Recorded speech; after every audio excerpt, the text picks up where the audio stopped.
again, as we keep saying, it's budget day, but look, let's just shove that aside for a minute and let's have some good old-fashioned stock picks. Here to give us three of his best. He's dug deep. Jason McIntosh, a motion trader, here in the studio. I had to Google one of them. so you found some interesting stock picks. So let's kick off with Motorcycle Holdings. That sounds like fun. Yeah, it's interesting. So we look at, when you talk about the stocks which have done well during the last 12 months, thoughts often go to the buy now, pay laters, or maybe online retailing or tech. Another stock that's done really well is motorcycle business. And what's been good for them is this uptick in demand we've had for recreational and leisure activities. And so Motorcycle Holdings, it's not a household name by any stretch.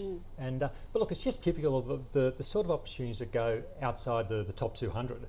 And it's got a market cap of $175 million, not in the all ordinaries, not a lot of coverage. But what happens with this stock is, like, it turned up in my momentum scans just recently. So, and what's interesting, when you look behind momentum, you can often find some really interesting stories, and this being one of them. So what they do, they've got 41 operations across Queensland, New South Wales, Victoria and the ACT, and it's basically all things motorcycles. So they do new and used cycles, parts and accessories, financing, insurance, you name it, bikes. And you know what? Motorcycle business is booming. It's new sales in the last half for the company, they're up 30%. And it's company puts that down to expanding their dealerships and also bringing new products, but it's also that pursuit of leisure activities with people not travelling overseas. Yeah, that's right. Partly as well. But what really caught my eye is they've been able to grow their market share. So they've got something like a 12% of the national market for new bike sales.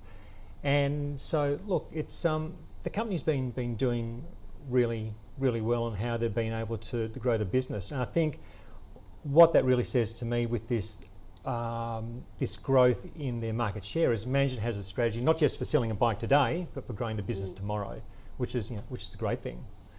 And all right. No, sorry, I cut you off. Yeah, and I just looking at some of the profit numbers, up 23% in the last half for revenue.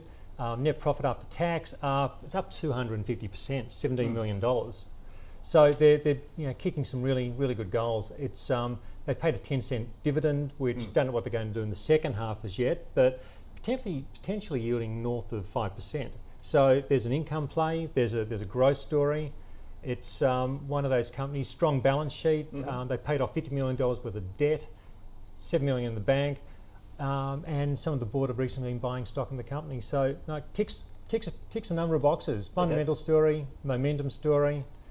One to have a look at over the next, I think could do well over the next 1 or 2 years. Seeing a lot of upside there for Motorcycle Holdings. Jason, let's move to something else is on fire and going up and up. Copper, the price of copper, unbelievable at the moment.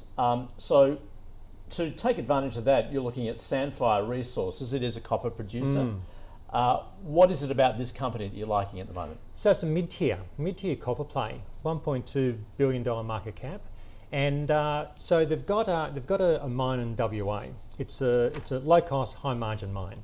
So, and that's been doing really well for the company. Their revenue last half was up 13%. Net profit after tax was up something like 78%. So they've been doing really well from this mine. Strong balance sheet, $450 million in the bank. Now, at the moment, it's a single mine operation, but what they're doing is they're developing a new long life mine in Botswana. And what's really significant about that is that it's one of only a handful of new copper mines under development anywhere in the world. So in recent times, the investment money coming into the copper market has been to expand existing operations. But Sandfire is actually now developing its own second mine. And they've also got prospective areas in Australia and the US. So it's one of these stories where they've got a strong existing operation, but they've also got like a really good organic pipeline of potential projects plus a new mine under development. And you look at their profit numbers, all of course been going really well, and the copper price is the primary driver of that. It's up 100% in the last year, and naturally when that happens, people worry, look, has it run too far? Is it going to consolidate? Is it going to correct? And that way may well happen. But I think the interesting story here is looking out maybe 1 to 2 years, because this whole decarbonisation trend is really gaining momentum. And I think if we're going to electrify the world, well, copper is it's a key player. And you just look at an electric car, for example. So an electric vehicle has something like 4 times the amount of copper as a regular car, and that's just for electric vehicles. So there's this big story building around copper generally, and I think there's significant prospect for that price to rise over the next few years. So Sandfire being a mid-tier, growing resource base, growing profitability, I think that's probably a good potential play to take advantage of this this big run that could likely continue, I think, in copper. Okay, we're bumping up against the clock. NXS, what's going on there? I've saved my speculative stock to last. A spec stock, radio. No, we like that. It is a speculative stock, and it's got a market cap of $340 million.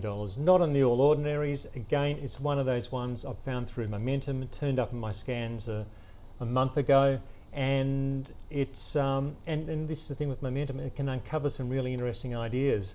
So this stock, what they do is they're developing technology to reduce the potential of biofilm infection after surgery.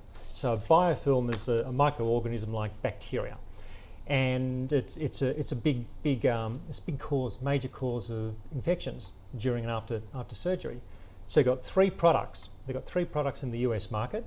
They've just received FDA approval for a new product that deals with another type of preventing a type of infection.